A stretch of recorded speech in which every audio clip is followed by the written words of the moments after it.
Parang ang media ngayon mas nakabantay pa sa magiging retirement plan nitong si Lebron at mas pinag-uusapan pa ngayon yung pwedeng maging retirement tour nito o farewell kaysa sa kasalukuyang nangyayari sa NBA. Mag-e-expire na rin kasi ngayon yung kontrata ni Lebron sa summer na to, kaya may dalawang realistic option na nga lang daw talaga to na nakikita: magretiro o maglaro pa ng isang season para sa farewell tour niya.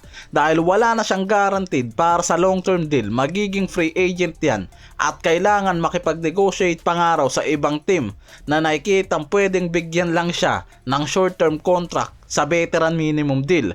Kumita si Lebron ng over 52 million ngayong season na pumasok sa supermax level contract niya. Pero sa edad nga raw kasi nito ngayon, hindi na siya makakakuha ulit pa ng parehong kontrata kung magtutuloy pa siya ng isang season. Dahil nga mas cautious na ngayon ang mga teams na magbigay ng max deal, lalo na sa edad ni Lebron na 41. Kaya nga kahit maraming teams nga raw ang interesado dito kay Lebron, lalo na kung papasok yan sa free agency, nakahanda lang yung mga yan sa buyout contract at veteran minimum deal. Pero kung mag-i-stay pa kasi siya sa Lakers sa susunod na season, kahit welcome siya, hindi na nga raw kayang ibigay sa kanya yung 52 million na cap hit niya. Kaya based sa mga report na pwedeng magkaroon pa rin ng pay cut o ibaba mismo ng Lakers ang salary niya sa huling taon. Ganon din kung papasok siya sa free agency, ang Cavaliers nakaabang nga lang sa kanya pagdating sa buyout contract at veteran deal. Kaya sa huling taon ni LBJ, bago magretiro,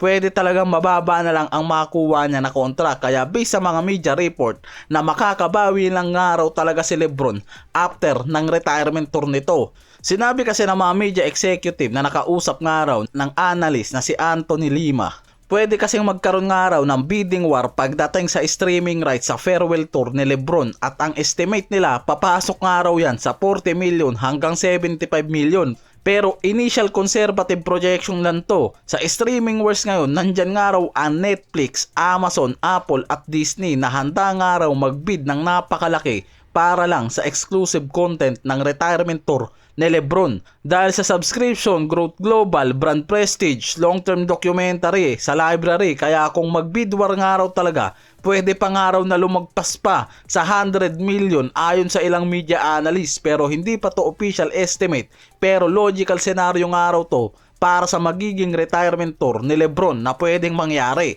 Samantalang ayon naman sa reports, sadyang naging conservative lang nga raw talaga ang Lakers management sa trade deadline na nangyari, kaya hindi sila gumawa ng mabigat na hakbang sa trade. Sinabi kasi mismo ni Rob Pelinka na mas pinili nilang tumanggi sa mga trade na hindi nga raw pabor sa kanila. Kaya may mga offers na hindi sila gumawa ng trade para mag-overpay lang sa mga draft picks at yung asset nila, kahit na mga expiring contracts hindi nila gaanong ginalaw dyan.